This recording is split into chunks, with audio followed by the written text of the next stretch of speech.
Hello guys, welcome to my channel intent gaming. आज BR rank का नया season आने वाला है। तो कुछ बंदे आज ही अपनी स्क्वाड के साथ ग्रैंड मास्टर पुश कर लेंगे। सही पकड़े हैं। लेकिन सभी बंदों के पास स्क्वाड नहीं है। तो साला ये दुख का खत्म नहीं होता बे। तो जिन बंदों के पास अपनी खुद की स्क्वाड नहीं है या फिर उनके पास लो एंड डिवाइस है, वो सोलो मोड में भी रैंक पुश कर सकते हैं। आज की इस वीडियो में इसी बारे में बताऊंगा कि हम सोलो मोड में आसानी से कैसे रैंक पुश कर सकते हैं। जोर जोर से बोल के लोगों को स्कीमें बता दे। तो अब मैं अपनी बकवास बंद करता हूं और सीधा बात करते हैं गेम की। एक अच्छा मैच निकालने के लिए डिवाइस और प्लेयर की स्किल्स के अलावा भी बहुत सारी चीज़ें मैटर करती हैं। जैसे अगर पर्टिकुलर कुछ स्पेसिफिक चीज़ों का नाम लूँ तो कैरेक्टर कॉम्बिनेशन, पेट सिलेक्शन, पेशेंस, कॉन्फिडेंस और भी बहुत सारी चीज़ें मैटर करती। इन सब के बारे में एक अलग डिटेल वीडियो में बात करेंगे। रैंक पुश करने के लिए हमें चाहिए होते हैं हर मैच के बाद पॉइंट्स, और वो पॉइंट्स एक स्पेसिफिक पॉइंट सिस्टम पे बेस्ड होते हैं। एक्चुअली बोलूँ तो एक मैच में अगर हम भुइया करते हैं तो उसके हमें 40 से 60 पॉइंट मिलते हैं। और ये सब डिपेंड करता है रैंक पे। जितनी ज़्यादा रैंक होती है उतने कम पॉइंट्स मिलते हैं, और जितनी कम रैंक होती है उतने ज़्यादा पॉइंट मिलते हैं। किल करने का 1 से 5 पॉइंट्स मिलते हैं। अगर हम मल्टी मैप में खेल रहे हैं तो उसका हमें 10% बोनस अलग मिलता है, और पहला मैच खेलने के बोनस पॉइंट्स मिलते हैं। तो अब मैं अपनी बकवास बंद करता हूँ और सीधा बात करते हैं गेम की। मैं मैच को 3 फेज़ में डिवाइड कर रहा हूँ। पहला फेज़ पहले 2 मिनट का, दूसरा फेज़ 2 से 10 मिनट का, तीसरा फेज़ 10 से 15 मिनट का। अब अलग अलग फेज़ में अलग अलग चीज़ें होती हैं। जैसे पहले 2 मिनट में हम लैंड करते हैं, 2 से 10 मिनट में लूट करते हैं, जोन रोटेशन करते हैं, जोन कैप्चर करते हैं, और आखिरी के जो 5 मिनट होते हैं, जो लास्ट 2 जोन के होते हैं, उसमें हम ट्राई करते हैं कि मैच बुइया हो जाए। आज की इस वीडियो में हम पहले फेज़ के बारे में बात करेंगे, जो कि पहले 2 मिनट का होता है और जिसमें हम लैंडिंग करते हैं। इस फेज़ को यूटिलाइज़ करना इतना ज़्यादा ज़रूरी है क्योंकि इस फेज़ में अगर हम पहले 1.5 मिनट में मारे जाते हैं तो हम दोबारा रिवाइव हो जाएंगे। और इसका ये फ़ायदा है कि हम इस फेज़ में कहीं पर भी किसी भी हॉटस्पॉट एरिया पर लैंड कर सकते हैं। हॉटस्पॉट एरिया क्या होते हैं? ऐसे एरियाज़ जहाँ पे बहुत सारे बंदे आते हैं, और ये एरियाज़ अलग अलग मैप के अपने अलग अलग होते हैं। अब ये तो सभी को पता है कि बीआर रैंक में 4 मैप्स होते हैं: बरमूडा, परग्रेटरी, कालाहारी और नेक्स्टेरा। इन अलग अलग मैप के अपने अलग अलग हॉटस्पॉट एरियाज़ भी होते हैं। जैसे बरमूडा की बात करें तो मिल्क क्लॉक टावर पीक, नेक्स्टेरा की बात करें तो फार्मटोपिया, बॉक्सिंग जिम, परग्रेटर की बात करें तो ब्राज़ीलिया, स्काई लॉज, और कालहारी की बात करें तो मैमोथ रिफाइनरी। और भी बहुत सारे हॉटस्पॉट एरियाज़ होते हैं, लेकिन ये सब हॉटस्पॉट एरियाज़ प्लेन पाथ के ऊपर डिपेंड करते हैं।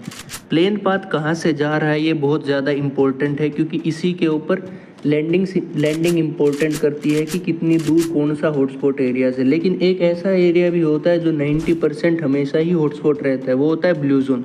उसमें लूट भी अच्छी मिलती है और बंदे भी हमेशा ही आते हैं। हमें लैंड करना है प्लेन पाथ के हिसाब से। जो भी हॉटस्पॉट एरिया हमारे आसपास आ रहा है या फिर हमें लगता है कि यहाँ ज़्यादा बंदे जा सकते हैं, तो वहाँ पर हमें लेट लैंडिंग नहीं करनी है। या तो 1-2 सेकंड पहले ही उतरना है और हमेशा गन पे लैंड करना है।